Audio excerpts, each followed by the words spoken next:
Women who actually proposed to their husbands. If you know you are a woman and you are a married woman, because now you've succeeded, you proposed to your husband or you lured him into marriage and now you are having problems, you need to understand that you are the cause of your problem. It was never meant to be. You know, I hear funny things today where people tell you that you don't have to wait for the man to come and propose. If no man is proposing, then you go ahead to propose.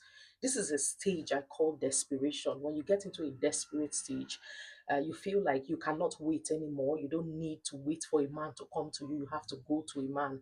The wisdom of the world, it will fail you eventually. That's the reason you are struggling in that marriage now. You're struggling in your home. You can't get to understand with everything you have done for the man. In fact, women like this can be very submissive. Women like this can be very respectful because they just want the marriage to work.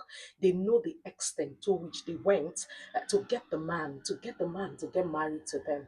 And they do everything within their power to ensure that they are not lacking, from themselves.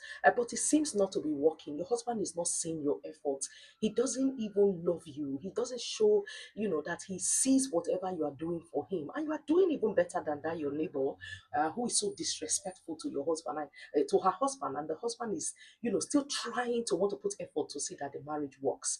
One thing you need to understand is this: the Bible was clear on this stand. A man leaves his father and mother and cleaves to his wife. He that findeth a wife findeth a good thing. The finding was not yours to do in the first place. The finding is for the man to do. A king goes out there to search for his queen. Remember, a king is a fighter, a king is a warrior. He goes to conquer. That's what gives him, the right to know that this one, I conquered her. This one, I won her. This one, I wooed her. And now I have her in my corner and in my space. That's what gives the man the urge to want to fight for what he fought for in the first place, fight for what he conquered in the first place, fight for what he won in the first place. Do you understand?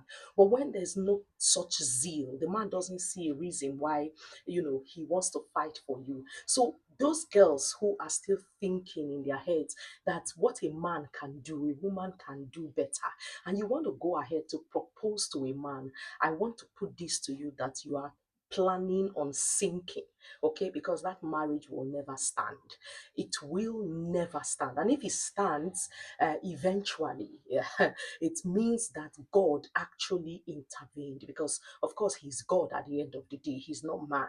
But ordinarily, with the ordinary eyes and with wisdom, we are saying to you, let the men do the finding, okay? When a man finds something, there's a zeal. He has the zeal to push, to want to conquer and keep it in his territory. But if he didn't find you, and another problem is when a man marries you out of pity. Don't let a man marry you out of pity. Some of you do too much. You want to help him, achieve everything. You are dating a boy who doesn't probably cannot fend for himself or something, and you want to put in all the effort with one motive, that when he eventually finds his feet, he will bring, he would marry you as compensation. If you do this, things are going to get really messy because you need to understand something, okay? You need to understand that in life, that there's a way God has structured the marriage institution. There's a way He has structured things to happen, and that's why it's you, the man, looking for a wife. And when you find one that you know you can love, you can cater for, you can care to, you can tend to, you propose, and the woman has the right to either say yes or no. It's a process that the man lives to remember, and it's part of something in his head. So when you do all of this, you do too much, and you make him now want to propose to you out of pity, it may also get messy. As a woman, the first thing first is don't play with your youthful years. Don't play with it. Put yourself together. A lot of girls have been, they're doing a lot today and they don't understand that there are consequences. Put yourself together. Stay in the place of prayer. Trust God for your own. Let your king find you. Let your husband find you. There's a beauty in a man finding a woman. There's so much value he's going to give to you when he finds you. There's a story to tell. No man is going to pride in a woman who forced herself on him.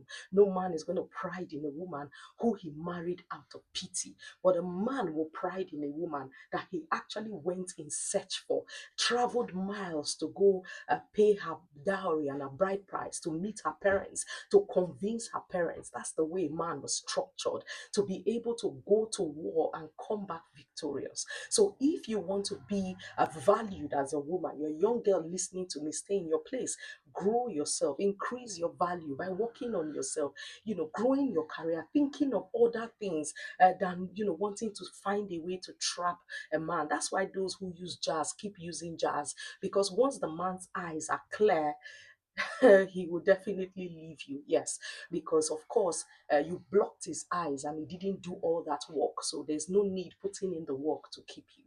Do you understand? And I hope this helps you.